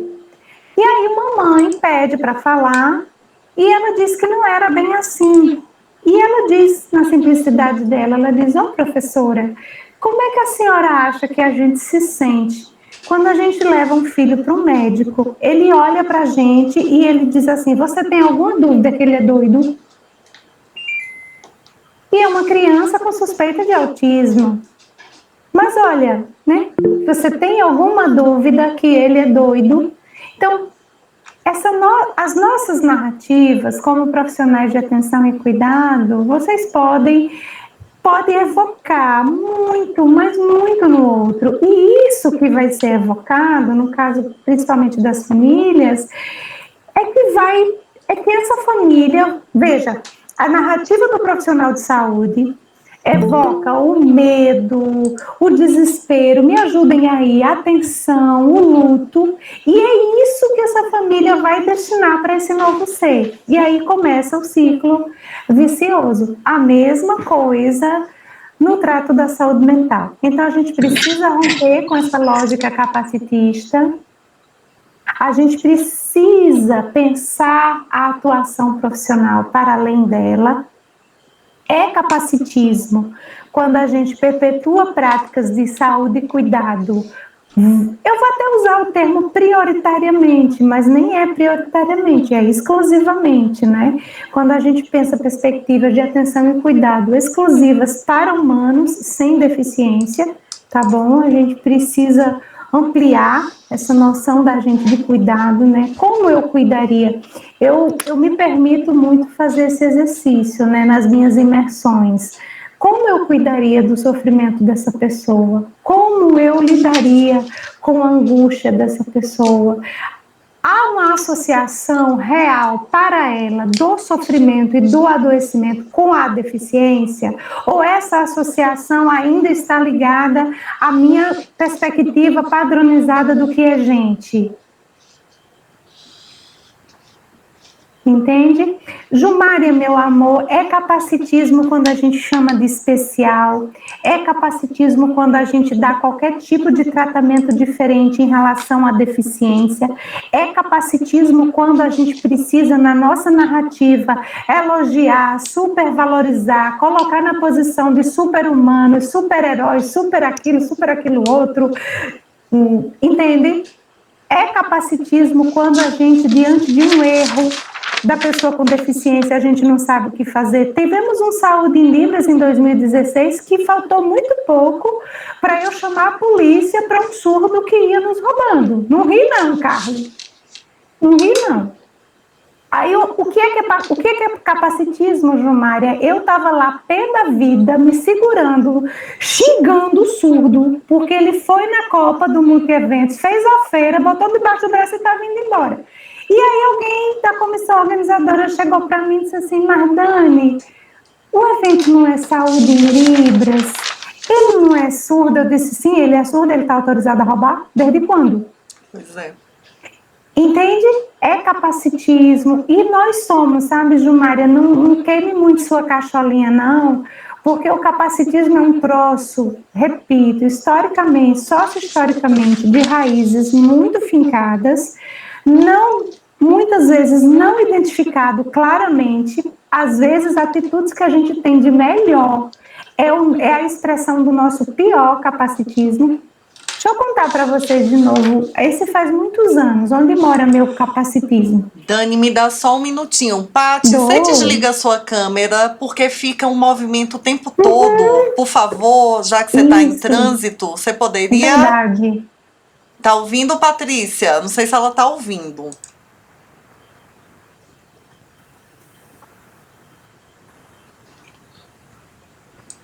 Pronto, Dani. Eu tô vendo aqui a hora, viu, amiga B? Vamos até...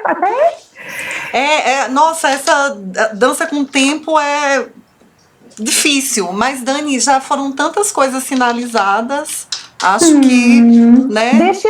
Eu queria só citar aqui para Jumária entender, para ficar bem claro para todo mundo, que o capacitismo, ele não é tão fácil, não é só dizer assim, capacitismo é preconceito com a pessoa com deficiência, né? De muitas formas, sabe, Jumária? A gente pode praticar o capacitismo na escola e muitas vezes a gente precisa se deparar com o nosso capacitismo, para entender que ele é capacitismo e lidar com ele, e ultrapassá-lo. Entende? Por isso que a lógica, assim, só da narrativa, só da negativa, não me façam, por gentileza, como um aluno que procurou o NAI, de um curso qualquer, e ele veio muito empolgado, e às vezes eu tenho tanta preocupação, quando eles vestem a roupa assim de papagaio, sabe, de reproduzir discurso, que aí ele veio assim, olha, professora, eu tô aqui porque eu não sou só luto contra o capacitismo, mas eu sou anticapacitista. E aí eu já fico assim, eu já respiro fundo, porque, gente, eu não consigo dizer que eu sou anticapacitista. Cuidado, não é tão peça de quebra-cabeça assim, não. Aí eu disse, é mesmo, querido. Olha, Bárbara, a equipe lá do NAI, quando escuta assim, aí todo mundo sai de fininho, porque já sabe o que é que vem. Aí eu disse, querido, me dá exemplos assim do teu cotidiano que te configuram assim como anticapacitista. Ele disse, olha, professora, eu convivo com surdo mudo. E para a senhora ter ideia, tudo que eu posso fazer pelo meu amigo surdo mudo eu faço. Ou seja, ele trouxe um exemplo absolutamente capacitista.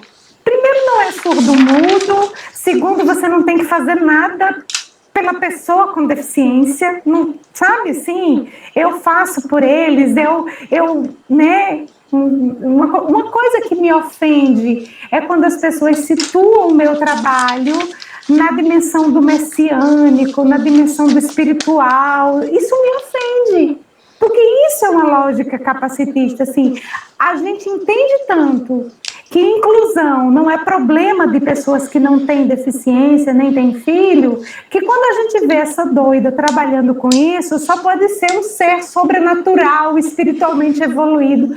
Tá dando para entender, Gilmari, onde pode morar nosso capacitismo de modo bem imperceptível, querida? Assim como para a Gilmari ficou claro, gente, agora não é para a gente ter medo. A gente pode sair do armário, a gente pode errar. Eu vou contar aqui de novo no sentido da operacionalização, para também a gente poder ver, eu acho que a gente não chegou nem na metade, mulher, nem falando de cartilha, de e-book, de não se preocupa continuada. Não, que eu já grifei aqui, vai dar pelo menos para indicar, porque teremos as etapas municipais das conferências, então isso se transforma em proposta, enfim. E estou aí à disposição, tranquila. Né? Tu sabe. Pronto. Então, aí, geralmente, nessas nossas falas, nesses nossos encontros, não sei se está assim para vocês, mas fica aquele sentimento assim, vale-me Deus, e é pra gente, agora a gente faz como? Porque tudo que a gente faz é capacitista. Não pode isso, não pode. Dá esse sentimento, gente? Então, aí tem uma ex-aluna nossa, B, há muito tempo já se formou, né? Se fez estágio profissionalizante com Érica. E essa nossa aluna foi que me deu também uma das grandes lições do que é que a gente deve fazer. E eu deixo aqui para vocês, para a gente ter pelo menos um tempinho de debate. O caso dela é que foi punk, todo mundo, né, aqui no grupo. Ela ingressou na psicologia do esporte.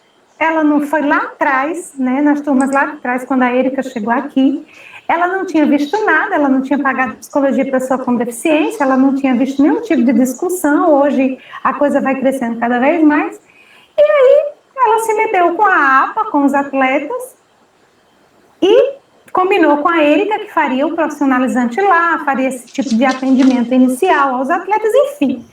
Pronto, primeiro cliente vai chegar para ela. Primeiro agendamento estava lá marcado para ela. Quem é que aparece na frente dela?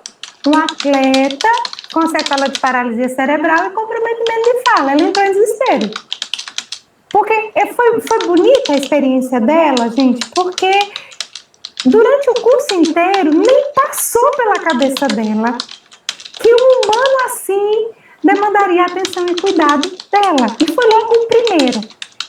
E o comprometimento de fala dele era de verdade, assim, era muito severo. E uma das coisas que o fazia sofrer era o fato da fala dele sempre ser antecipada. né? Veja, imagine o sofrimento que deve ser querer falar e não poder. Eu digo muito isso, né? Assim, você tenta falar, a pessoa, já sei, certo, tá tudo bom, tchau. Mas ela entrou em pânico como futura psicóloga. E aí ela foi fazer a supervisão dela com Érica. E quando ela voltou para atendê-lo, ela aprendeu, né,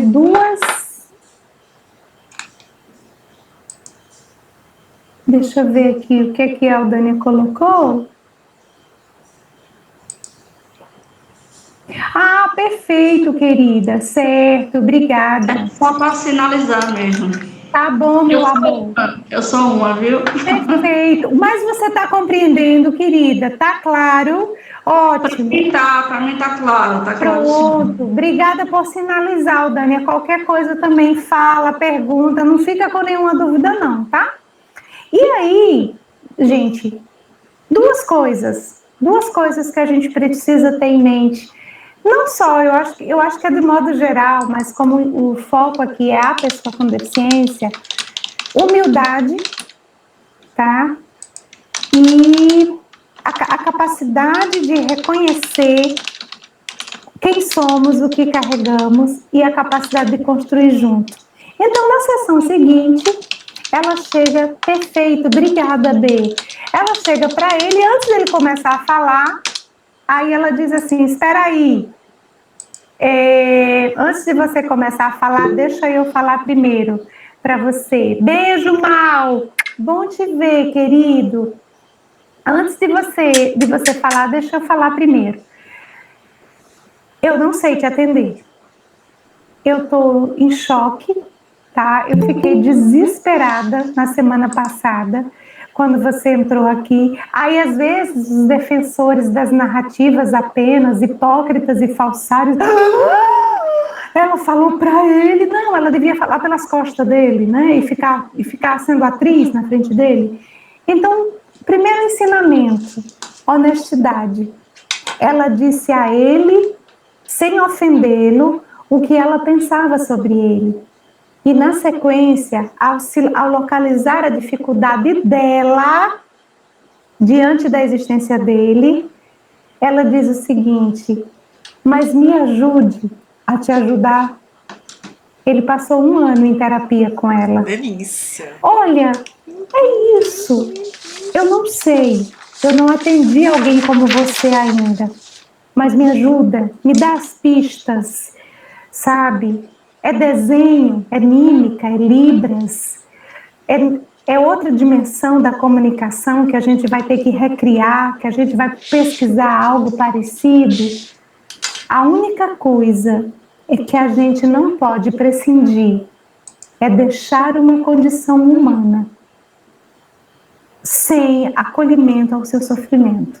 Isso já deveria ser crime entre nós, isso já deveria ser realmente crime, passível de punição. A gente vem numa luta junto aos conselhos de classe para que a recusa ao acolhimento à pessoa com deficiência seja passível da gente ter nosso exercício de profissão cassado. Lamentavelmente, o Conselho Federal de Psicologia ainda não se envolveu o quanto deveria com essa temática. Já deveríamos ter resoluções prevendo isso, tá? Porque, assim, é muito bruto, para não dizer coisa pior, a recusa ao acolhimento da dor de alguém, porque não existe no mundo, dentro do padrão que alguém em algum momento aí criou, pensou, seja lá como for. Então, essas pessoas existem, elas adoecem, elas sofrem pelas mesmas razões que qualquer pessoa, elas padecem de ansiedade, de depressão, elas têm surto, né, assim, vocês tiverem a chance de presenciar a configuração de um delírio em língua de sinais, né, e imagine a potência do sofrimento, porque se alguém não consegue se fazer entender de uma dor mais simples, imagina de um delírio, imagina de uma configuração psicótica, né, que vai se expressar nessa nova língua. O contrário também, Quantas expressões da comunidade surda é apenas a barreira linguística e a gente, por não saber lidar com isso, oferta-lhes um psicodiagnóstico. A gente ainda tem essa prática, Bárbara faz um trabalho magistral de desconstruir isso, né? A gente dá um diagnóstico àquilo que a gente não sabe lidar, aquilo que a gente não sabe o que fazer, tá? Então, em linhas gerais, eu queria, de modo introdutório, trazer essas reflexões. A gente precisa fazer um levante de formações continuadas, a gente precisa trazer isso para o debate, a gente precisa pensar política de redução de danos, uso de substâncias psicoativas nas pessoas com deficiência. Na verdade, a gente precisa pensar o que a gente faz para todas as condições humanas, não importa a maneira como elas estão no mundo. Em tese, seria isso, minha amiga. Fugir do script foi total. Não. Ai, Dani, acho que está bem contextualizado, assim, sabe, o núcleo de que a gente precisa cuidar, né? Eu já pedi a Lili para ir vendo aí as inscrições. Tem também a ferramenta da mãozinha, né? Que a gente pode observar aqui a ordem. E dentro dessa finalização que você fez, reafirmar a importância. Eu preciso só sair, daqui a pouco eu volto. Tá, Patrícia. Porque eu tenho que chamar aqui o Uber, não vai dar certo. Tudo bem. Eu vou Quando você puder, você volta, tá? Que a gente está continuando aqui. Eu volto, né, Stante? Tá. Só indicar a importância de pensar, né, no âmbito das etapas municipais, das conferências de saúde mental, propostas. Eu acho que a gente não pode deixar de considerar a inserção de propostas. E você já foi inserindo aí algumas coisas, indicando, né, a importância da formação. Você tinha também indicado, né, a possibilidade de um e-book ou cartilha, né, que possa tratar dessa temática da atenção e cuidado à saúde mental da pessoa com deficiência. Né? Acho que temos muitos pontos aí a cuidar. Algo que você também destacou no script, né? Essa questão de como apoiar com ações, com estratégias, famílias de crianças com deficiência, porque isso traz, claro, né, uma peculiaridade. Pronto, B. Eu estou vendo que você levantou a mão, Aldânia, já te passo a palavra. Quando eu coloquei aí a questão da família, é porque, por exemplo, uma criança, muitas vezes, com uma síndrome rara, uma família socialmente desassistida, a configuração toda social, a que essa família, geralmente a mãe, que é a cuidadora, está imersa, pode ser um desencadeador de adoecimento, de sofrimento, entende? E a gente segue sem política pública para as famílias. Então, você vai ver muito isso nas mães de crianças. Eu estou falando de coisas severas, sabe, gente? Eu estou falando de uma mulher, uma mãe que há anos não sabe o que é tomar um bom banho, não sabe o que é uma noite inteira de sono e está completamente desassistida. Então, se essa mãe chega num serviço de saúde mental, é preciso ter esse olhar diferenciado sobre a relação dela com esse filho com deficiência, não no sentido de responsabilizar a deficiência do filho, mas de contextualizar o adoecimento dela numa ausência de um desamparo social terrível, né? Assim, de uma desumanidade horrenda, sabe?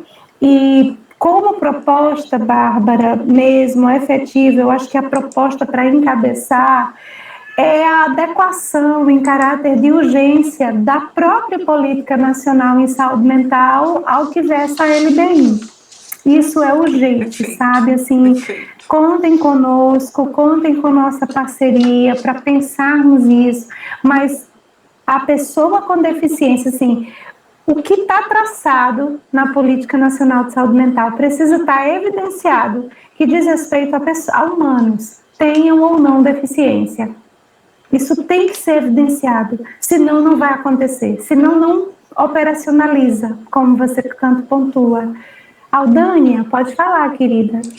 Aldânia, só uma parte. Enquanto a Aldânia fala, gente, quem mais tiver com vontade de se manifestar para um comentário, uma dúvida, no tempo da fala de Aldânia, se manifesta, porque aí a gente calcula o tempo em cima disso e eu peço uma razoabilidade no uso do tempo, porque nosso combinado foi até 4. Podemos até extrapolar um tiquinho, é tranquilo para você, Dani? Uns minutinhos? Sim, muito, tá? muito. Mas na fala de Aldane, as pessoas então que querem falar se inscrevem, porque daí Dani já faz considerações finais e a gente encerra esse debate incrível. Tô ativadíssima. Aldânia.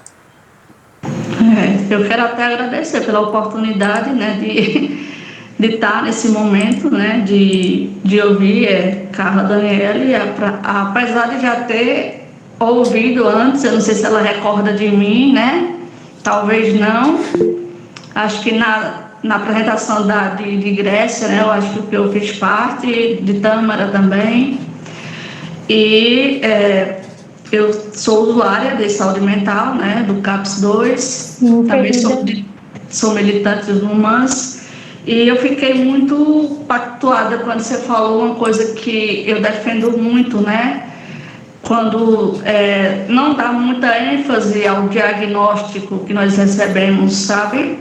Porque, apesar de tudo, tipo, nós não precisamos de rótulos, sabe? Eu mesmo tenho lá no meu prontuário não sei quantos CIDs interrogados e várias coisas assim, mas o que eu priorizo muito é a psicoterapia, sabe? E quando se fala isso, e quando se fala assim que a melhor coisa que a gente precisa, né, a dor maior, ela só melhora quando a gente encontra uma pessoa que nos ajude naquele momento, um cuidado, uma pessoa que cuide da gente, e não uma pessoa que, eu acho assim, um CID, um diagnóstico, sabe, um peso pra gente. Eu acho um peso muito grande pra gente carregar.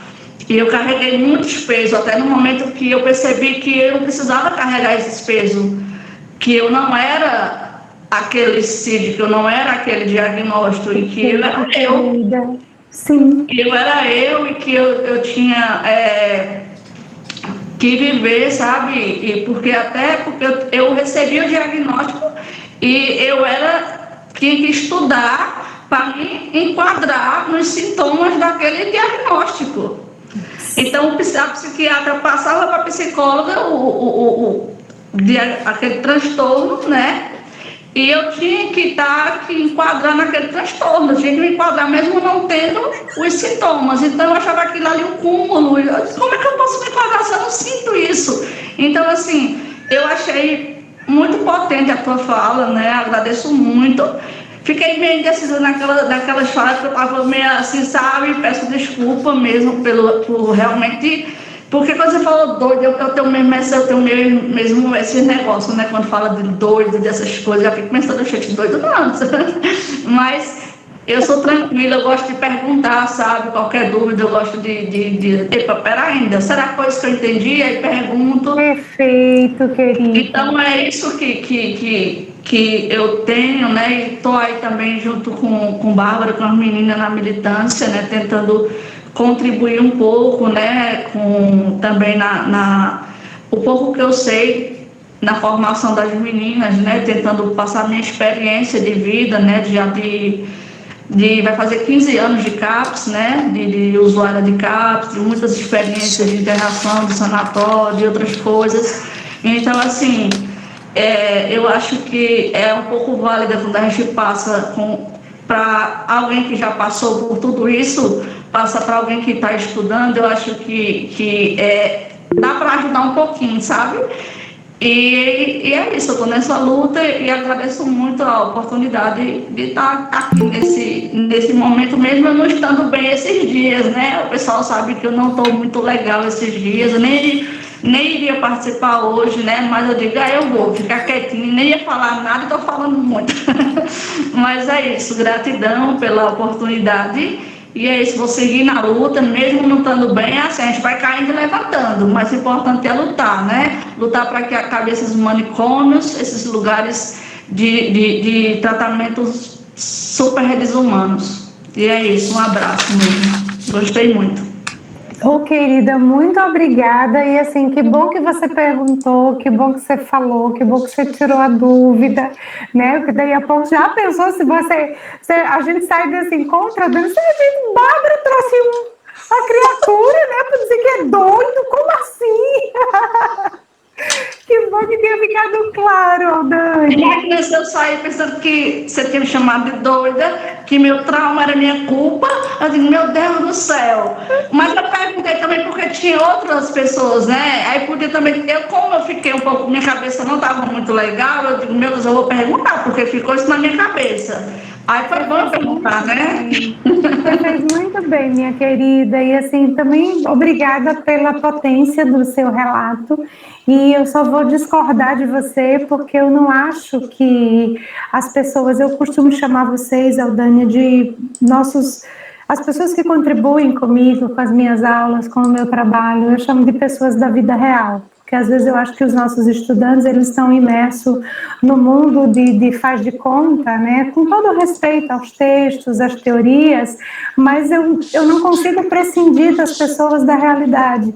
Então, vocês não nos ensinam alguma coisa, querida, vocês nos ensinam tudo. Eu não tenho, eu posso, olhe, se B trouxer aqui amanhã uma mãe de uma criança com deficiência, vocês vão escutá-la. E acreditem, né, Carly, vocês tiveram essa experiência em práticas, vocês vão dizer assim, Bárbara, Carla Daniele não sabe nada, a gente quer ouvir ela. Por quê? Porque a gente precisa, eu acho que a gente está no momento também de resgate das experiências da vida real, tá, para dentro do ambiente acadêmico. Chega de se deparar com a realidade só depois da festa de formatura. Para mim, a hora é agora, é no primeiro período, é o primeiro dia de aula. Então, é você que tem experiência, meu amor. Eu posso destrinchar o que for aqui sobre o diagnóstico que quer que seja, mas sua existência carrega a vivência que eu não carrego. Logo, só quem pode falar disso é você, não eu. Entende? Então, assim, na verdade, os relatos de vocês é que são uma grande potência para que, de mãos dadas, a gente consiga formar profissionais que estejam aptos a lidar com o sofrimento e com a condição humana, porque a gente está muito carente disso, né? A amiga Bárbara sabe bem. Acho que Ionara pediu aqui para falar. Ionara é a nossa Cássia, né? E aí, com a fala de Cássia, Você consegue abrir a can, Cássia, pra gente ver você? Ou não vai dar? Não. Hoje não. Hoje Tudo bem. não. Tranquilíssimo. Então a gente encerra. Só um minutinho, Cássia. A gente então encerra com Cássia dentro do acordo, né? Que durante a fala de Aldânia haveria inscrições. E aí, Dani pode fazer as considerações finais para a gente encerrar. Vai lá, Cássia.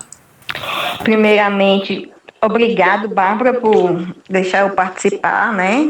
Muito bom. Primeiramente, desculpa. Eu sou Cássia, militante do Humanos, recentemente, né? Não tem muito tempo, mas que eu puder fazer, eu tento.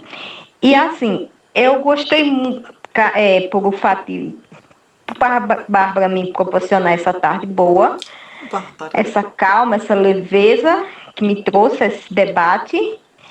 Embora que teve algumas palavras aqui algumas palavras que eu não entendi, mas que depois eu procuro no dicionário o significado. E agradeço as palavras de Daniele. Foi muito boas, tirou algumas dúvidas minhas, que eu não tinha noção de algumas coisas, e agora eu já foi mais um ponto para mim entender mais ainda o que significa algumas coisas, para mim poder lidar também com outras pessoas. Bom, adorei a aula de hoje. Que delícia. Obrigada, viu, gente? Um abraço, minha amorinha, um abraço. Gratidão também. Obrigada.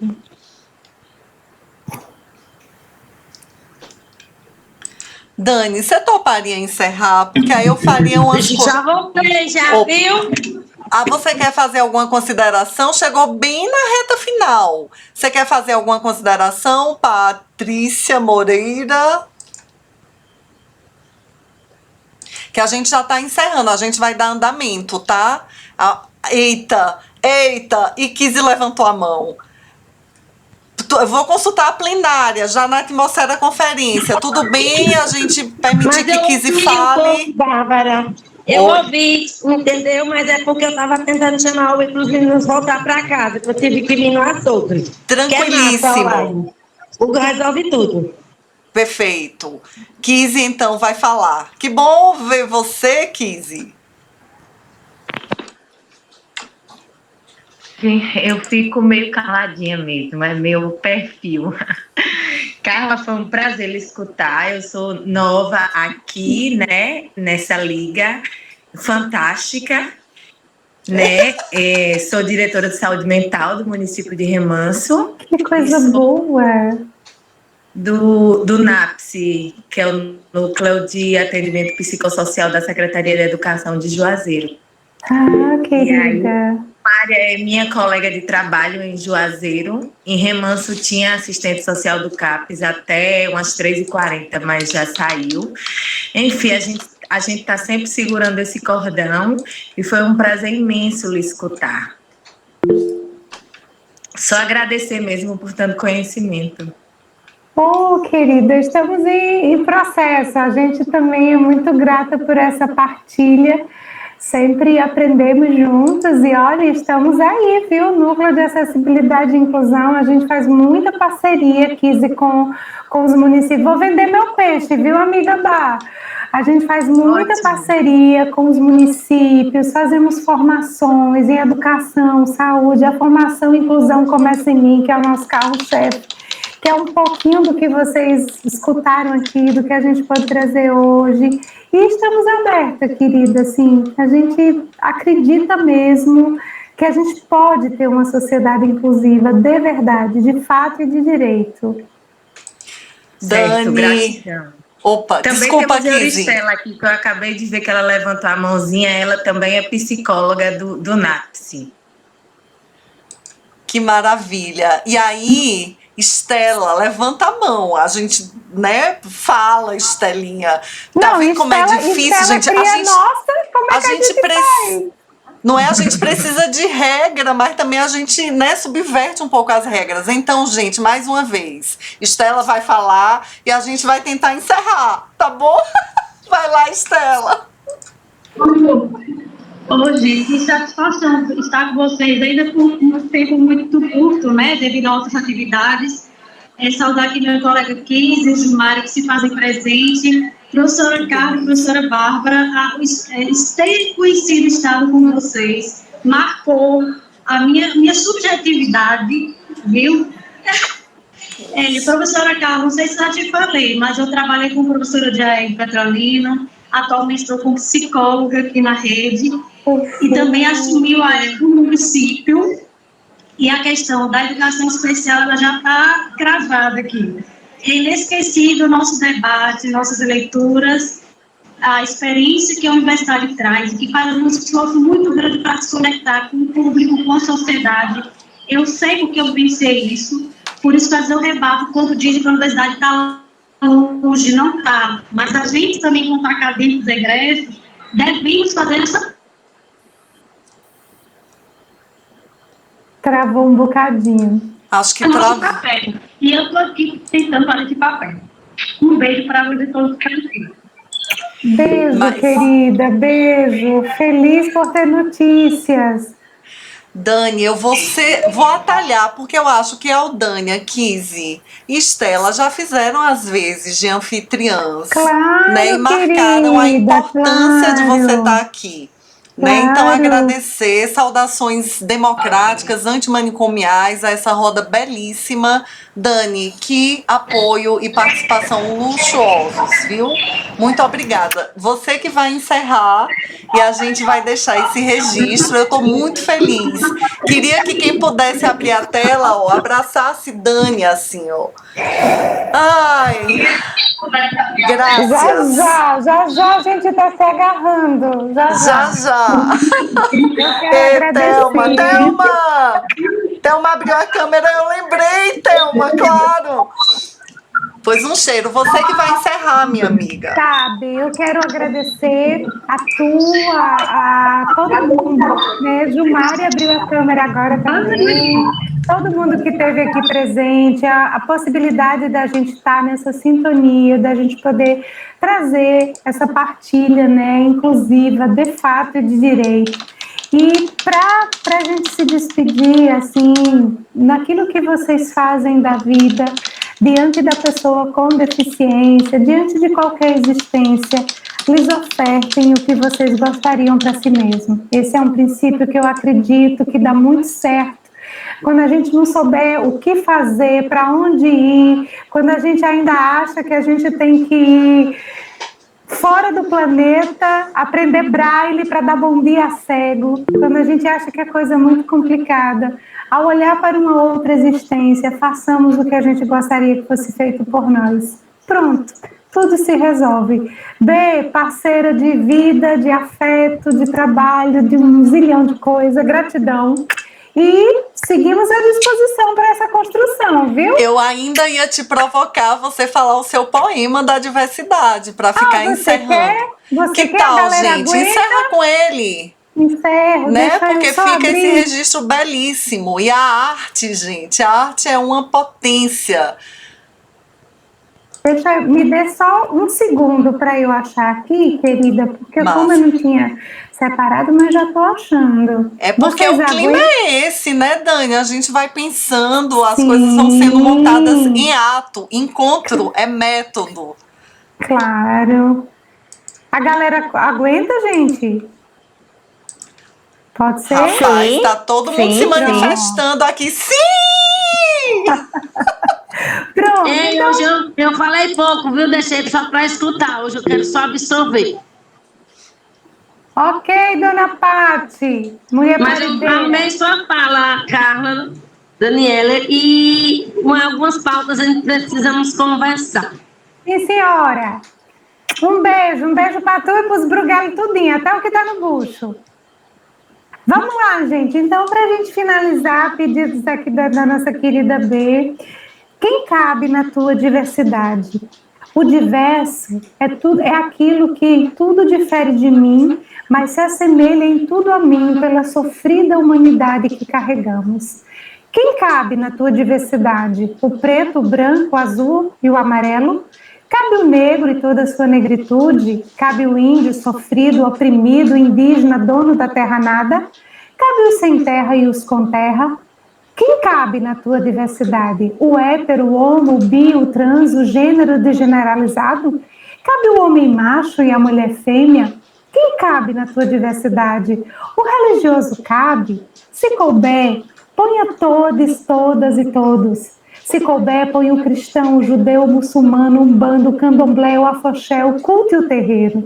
Se couber, ponha quem não crê, mas ponha quem insiste, crendo e sendo. Se couber, ponha gente na tua diversidade, ponha gente feia, desagradável, ponha gente amável, ponha o vermelho e o branco, não esqueça o descolorido, ponha o pecador e o santo, o sofrido e o arrependido, o saudável e o adoecido. Ponha a puta que dá para todo mundo, mas não esqueça da religiosa que não dá para ninguém. Ponha o habitante do palácio estoteante, ponha também o habitante da favela e da rua nua e crua. Ponha o liberal, artista, serviçal, evoluído sem igual. Ponha o retrógrado em seu retrocesso, o antiquado, o arcaico e o primitivo. Pois todos seguem a miserável batalha humana de ser gente. Afinal, nada mais retrógrado que considerar o outro retrógrado para legitimar o que é meu. Nada mais primitivo que destruir o que pertence ao outro para reafirmar quem sou. Nada mais brutalmente barbárie que agredir quando se luta na rua para não ser agredido. De modo então, ponha na tua diversidade os comportamentos da era atual que finalmente saíram do armário, mas não esqueça de pôr aqueles comportamentos que lhes são tão estranhos que começam a ser postos no armário da opressão à força. Ponha o bandido desesperado e o polícia atormentado, ponha o livre, o liberado e o encarcerado, o burguês de nome complicado, o rico empoderado e o pobre abandonado. Ponha dentro de casa a diversidade da alma. Ponha quem pensa igual a você, mas ponha loucamente quem pensa absurdamente diferente. Ponha na alma a diversidade sem calma. Ponha o cego, o cadeirante, o surdo cego, o dá o paralisado cerebral. Ponha o louco e enlouqueça junto com ele na inútil, porém nobre tentativa de entender o que é gente. Afinal, quem cabe na tua diversidade? A mulher apanhada em adultério cabe, os fariseus cabem. Cabe a dor e o horror de ser apenas humano. Afinal, respeito à diversidade é conviver muito bem com quem é muito diferente. Afinal, respeito à diversidade é fazer ao outro exatamente o que anseio que o outro faça comigo. Enfim, que na tua diversidade caiba tudo que é humano. É isso. E não sei se você percebe, Bê, como você conhece esse texto desde 2015, como eu escrevi, ele nunca vai cessar. Recentemente eu acrescentei o todes, né? Assim, ele está sempre em mutação, esse texto. Ele está totalmente diferente já da primeira versão, porque eu estou sempre lembrando de novas condições e vou trazendo. Então, assim, é um texto que eu nunca vou encerrar. Então é isso. E continua.